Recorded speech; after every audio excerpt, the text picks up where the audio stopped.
What's going on, everybody? It's your boy BJ, the DJ. You are now tuned into episode 4 of the Rewrap. That's right, we're on episode 4. Before we get started, if you have not already, please make sure you hit that subscribe button on the YouTube channel. The Rewrap is also available on all platforms in which you choose to enjoy your podcast, so make sure you look for us, tap in with us on whatever platform it is you choose to listen to your podcast. Episode 4, right? Contrary to what the thumbnail may seem, we will not be talking about the Island Boys in any way, shape, form, or fashion. But I do have a question for you. If you were stranded on an island and only given 5 albums to listen to the rest of your life, what would they be? Right? And we're going to exclude greatest hits. It could be any genre. For me specifically, though, I'm going to cover hip hop. So if I was stranded on an island and only given 5 albums to listen to the rest of my life, what would they be? Right? Let's just jump into it, right? 5 albums the rest of your life. You're stranded on an island. You're given 5 albums to listen to, right? Number 5, and these are in no particular order, but I'm just going to number them 5 through 1, right? Number 5, I got the Carter 2. Now, I chose the Carter 2 as an option because, to me, this is what I feel like is Wayne's best body of work. This is the point where I feel like Wayne started separating himself from other MCs. This is the album I feel like personally put Wayne on the map. Now, I know a lot of people like the Carter 1 better, and a lot of people like the Carter 3, and you may have a different Carter that you enjoy over Carter 2, but to me, Carter 2 is the one where Wayne really started showing his ability lyrically. He was getting there on Carter 1. You were starting to see glimpses of it on 500 Degrees, but Carter 2 is when I feel like he just broke through the mold, right? It's, to me, one of the most important albums in Southern hip-hop history because of that. Like, you're coming off a run with Mixtape Wayne, getting into the Carter project. Carter 2 comes out really out of nowhere, right? And I think it did 450-ish first week, almost gold. But it was also a time when, the Hot Boys were broke up. Wayne was doing his thing on his own, and he really showed out. Carter 2's, one of my top 10 favorite albums of all time to listen to. So, coming in at number 5, I got the Carter 2. Number 4, one of my favorite albums of all time, 400 Degrees. Now, the reason I put 400 Degrees on here is because, again, this takes me back to a time period where the music was changing, right? The No Limit era was pretty much over. East Coast rap was starting to blossom. Cash Money was really starting to hit their stride. 400 Degrees, to me, from start to finish, there are no skips. I mean, there's a lot of skits on that project, but the song-wise, there's no skips. I mean, this is, to me, Juvenile's best effort, but I could listen to 400 Degrees every day, all day, with no problem and wouldn't feel bad about it. So, number 5, Carter 2, coming in at number 4, I got 400 Degrees. If I had to have 5 albums to listen to the rest of my life because I'm stranded on an island. Number 5, Carter 2. Number 4, 400 Degrees. Number 3, I've got to have the greatest debut album of all time, and that's Doggy Style.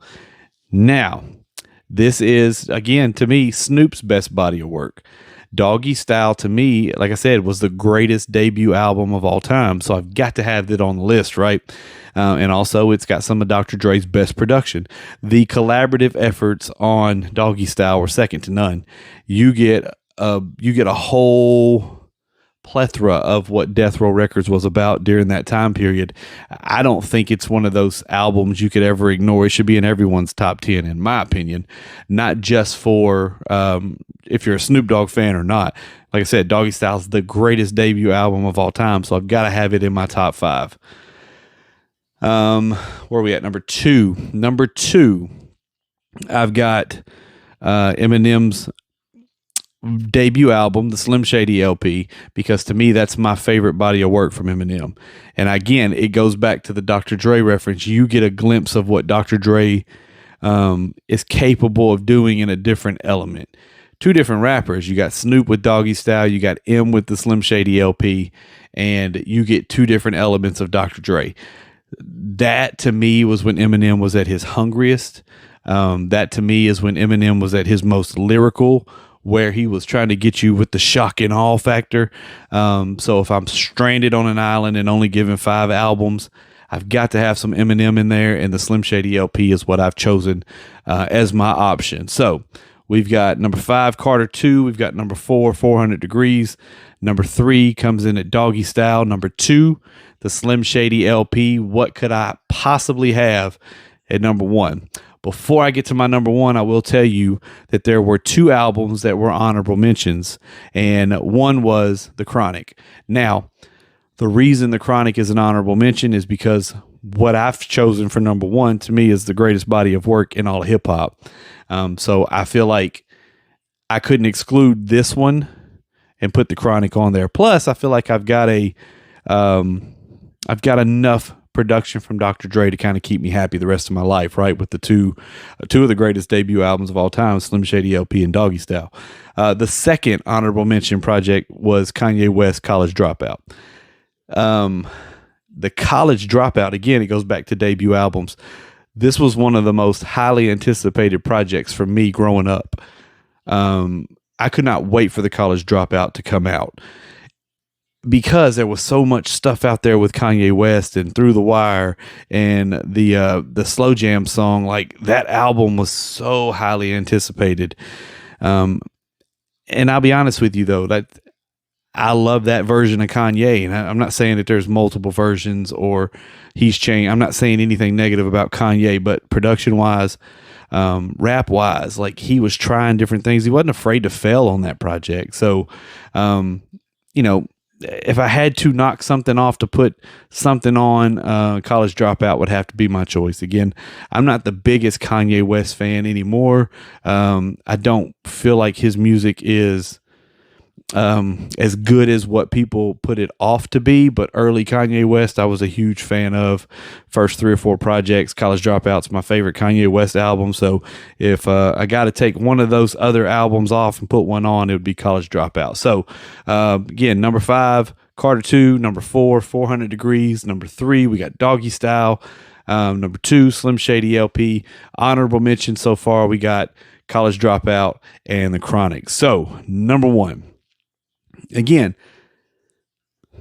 this is the single most important body of work for me in hip hop, and that's Reasonable Doubt by Jay-Z. Now, I've got a whole nother episode that we could dedicate to Reasonable Doubt. That's the greatest piece of hip hop history from start to finish. You talk about, again, it's another debut album, and not that I have a thing about debut albums. It's just that sometimes you get a better version of the artist that you enjoy on their debut album. That's not the case with Jay. I'm a fan of all of his albums, but to me, Reasonable Doubt is his best body of work. Second would be The Blueprint. Third would be the Black Album. But this is the best storytelling album from start to finish.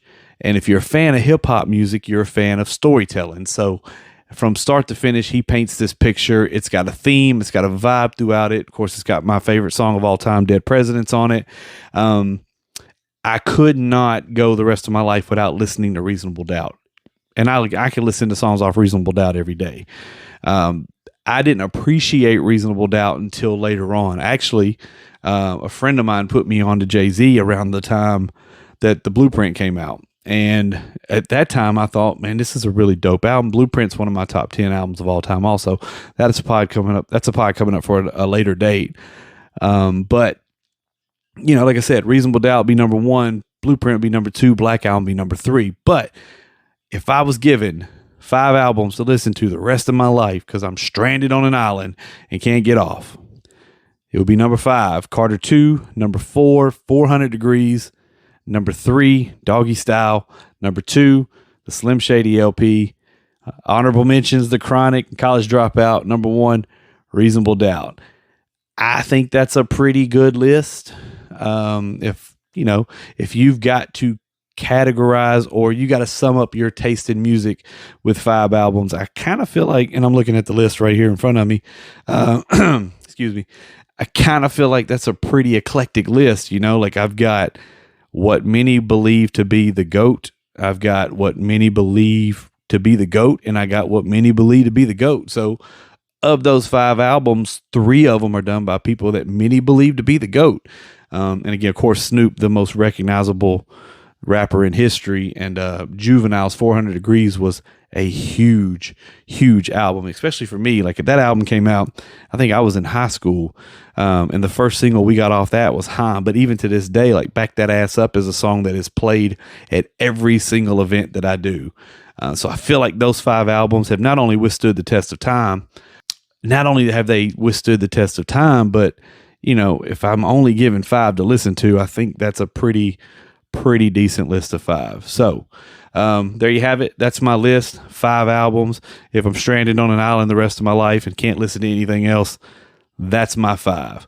I'm an island boy. Just kidding. It's BJ the DJ. This is the Rewrap. Catch you on the B-side.